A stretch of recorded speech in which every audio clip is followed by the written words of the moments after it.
My name is Claire. I'm 26 years old. That particular night, the city wept around me. A cold, persistent rain soaked the streets, turning the asphalt into a dark mirror reflecting the gloomy sky. I was walking alone without a destination. The light summer dress I wore was now a heavy, cold second skin, and every strand of my hair clung to my face. A deep, hollow sadness had settled in my chest. I had no place to go, no one to turn to. My heart wasn't just broken. It felt shattered into a million tiny pieces. I wanted to cry, but my eyes were dry, as if I had already shed all the tears I had. I walked for what felt like hours, the soft slap of my soaked shoes the only sound that belonged to me. Headlights of passing cars sliced through the darkness, but their occupants were in their own warm worlds, oblivious to the lonely figure on the sidewalk. People hurried past under the shelter of their umbrellas, a river of motion that I was not a part of. I was slow. I was exhausted. It felt as if I had become invisible, a ghost haunting the city streets. All I wanted was for someone to see me, for someone to care. Then, through the curtain of rain, I saw it, a phone booth. It was a relic from a forgotten time, small and weathered, but its glass walls promised a momentary escape from the downpour. I pulled open the heavy door and stepped inside. The roar of the rain immediately softened to a distant drumming. I could finally breathe, but the ache in my heart remained just as strong. I sank onto the small seat and stared at the old, black telephone. My mind screamed at me not to call him, to have some pride, but my heart had no one else. I had no friends in this sprawling city. My family was hundreds of miles away. I was only here because of him. I had moved here for our love, a love that was now a ghost. He was gone. He had left me. My gaze returned to the phone. A tremor started in my hand as I reached for the receiver.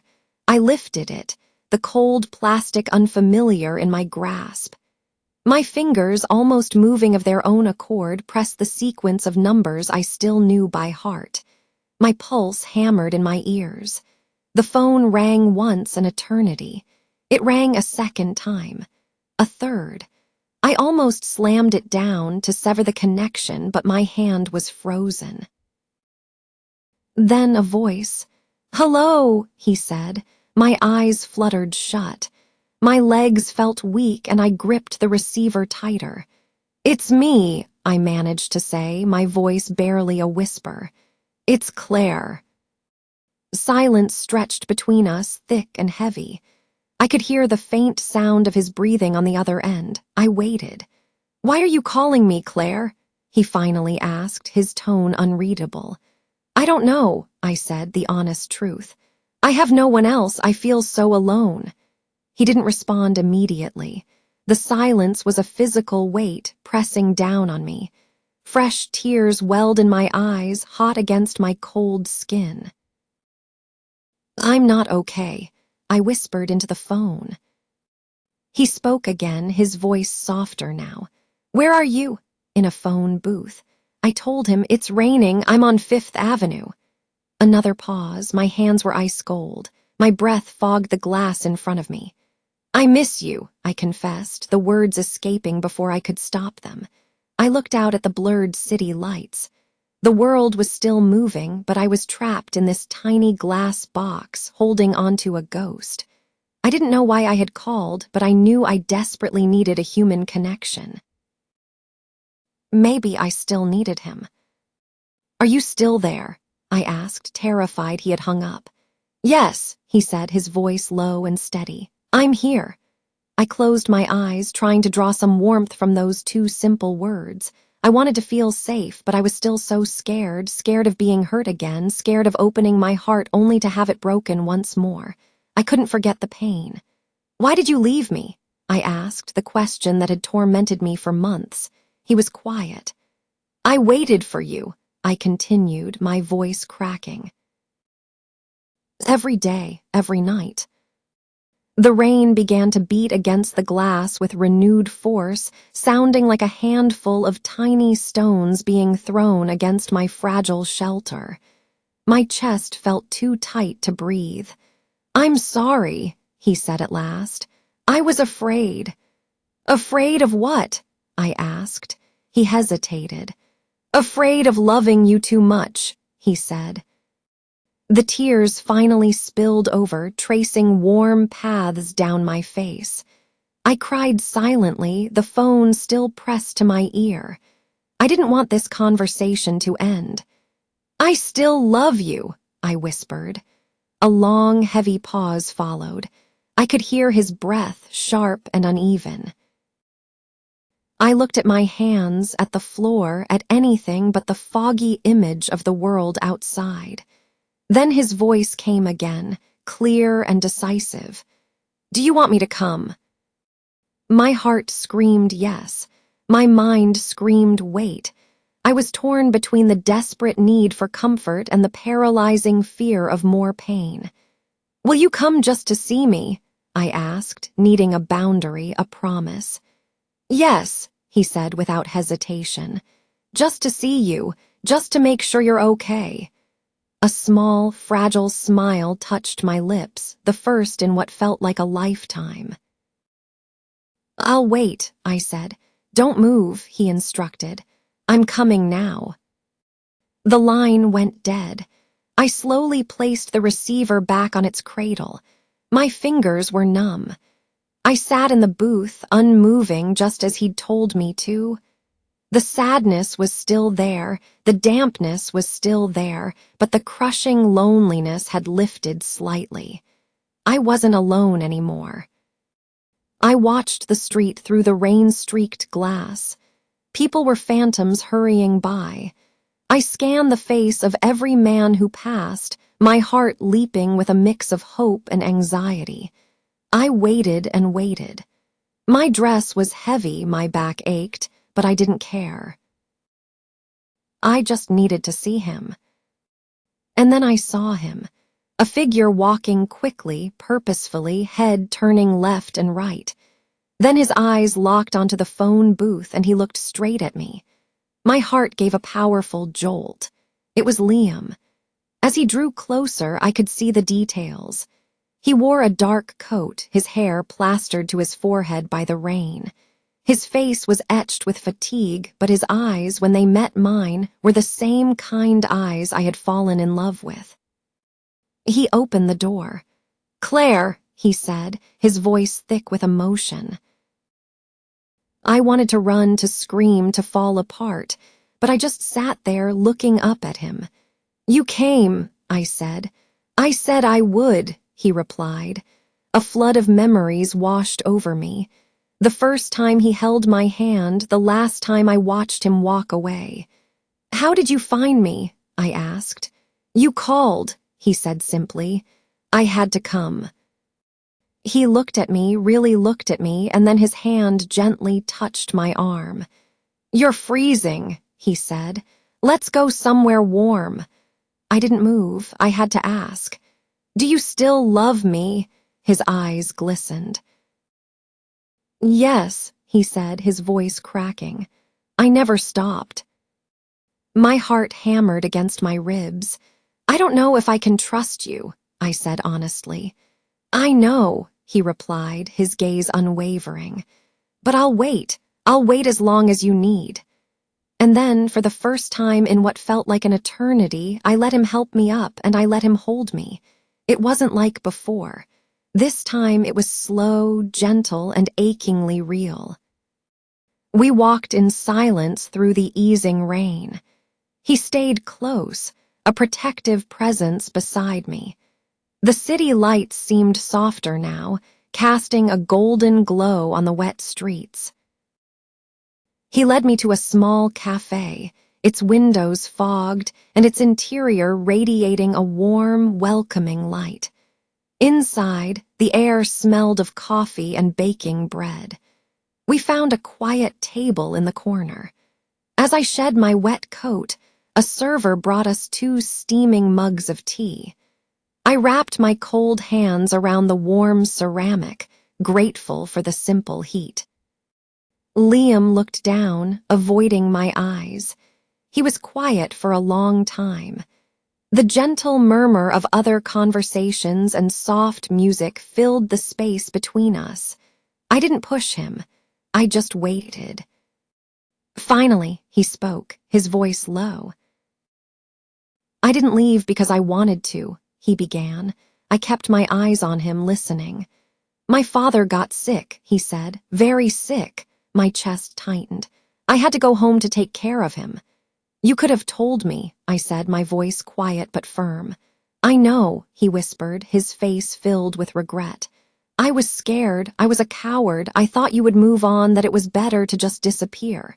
"You broke me," I said, the words slow and heavy. "You didn't even let me say goodbye." "I broke myself too," he confessed. "Every single day, I thought about you." He reached into his coat and pulled out a worn, slightly crumpled envelope. He held it in his hands for a moment before placing it on the table and sliding it toward me. "I wrote this a long time ago," he said. "I never had the courage to send it." My name, Claire, was written on the front in his familiar script. I just stared at it, unable to touch it. "You can read it later," he said gently. "When you're ready." We finished our tea in silence. When we left the cafe, the rain had stopped completely. The air was clean and cool. We walked side by side, a careful distance between us until we reached my apartment building. "Thank you for coming," I said, turning to face him. "I would always come for you," he replied. His eyes were soft, his expression open and vulnerable. He looked like he still cared. I turned and walked into my building without looking back. Inside my quiet apartment, I sat on my bed, the letter in my hands. I was exhausted, but sleep was impossible. I had to know. With trembling fingers, I opened the envelope. The paper was thin, covered in his small, neat handwriting. "My dearest Claire, if you're reading this, it means I failed. It means I didn't have the courage to tell you this in person. I am so sorry I left without a word. You did nothing wrong. The truth is, I loved you so much it terrified me. Then my father got sick and I had to go. I wanted to call, I wanted to come back, but with each passing day, it got harder. I convinced myself you had moved on, that you had forgotten me, and that I no longer had the right to disrupt your life." My hands were shaking as I read on. "Every night I missed your voice, your laugh, your eyes. You are permanently in my heart. Even when I was far away, I loved you. I loved you when I left, and I love you still. I am so sorry for the pain I caused. I will never forget you. Liam." I set the letter down. Tears filled my eyes, but they were different tears. They weren't born of lonely despair, but of a quiet, painful understanding. Something inside me shifted. The pain was still there, but it was no longer a sharp, stabbing thing. It was a dull, quiet ache. I lay down, holding the letter to my chest, and closed my eyes. I didn't know what our future held, but I knew one thing for sure. He had never stopped loving me. And maybe, just maybe, I had never truly stopped loving him either. The next morning, the sky was a brilliant, cloudless blue. I made tea and sat by my open window, reading the letter again. Each word was a piece of a puzzle I had been trying to solve for months. It wasn't just my story of heartbreak. It was his story of fear and love and loss. My heart still ached, but the pain was different now. It was a healing pain. It didn't paralyze me anymore. I could drink my tea. I could feel the fresh breeze on my face. I spent the day putting my small world back in order. I cleaned, organized, and opened a box of old photos. I saw one of us, sitting in the sun, happy and carefree. I felt a pang of nostalgia, but not anger. I gently placed it back in the box. I was not that girl anymore. I had survived. I was stronger. Later, I walked through the park. Life was all around me. A child chasing a balloon, an old couple holding hands on a bench. The world hadn't stopped for my sorrow, and I realized I was finally ready to start moving with it again. That evening, I opened a blank notebook and began to write. I wrote about the rain, the phone booth, the letter, and the first glimmer of hope. The words were simple, but they were mine. In the days that followed, we didn't call each other. We both needed this quiet space to heal, to find ourselves again before we could even think about finding each other. I started to build a life for myself, filled with small joys, buying flowers from the corner stand, talking to my neighbor, reading books in the park. The letter became a source of strength. It was a reminder that love isn't always lost. Sometimes it just waits. One evening, as I stood by my window watching the city lights twinkle to life, I touched my chest. My heart was quiet, but it was not empty. It was not whole, but it was strong. It was learning to beat again, gently and hopefully. It wasn't ready to love again, not completely.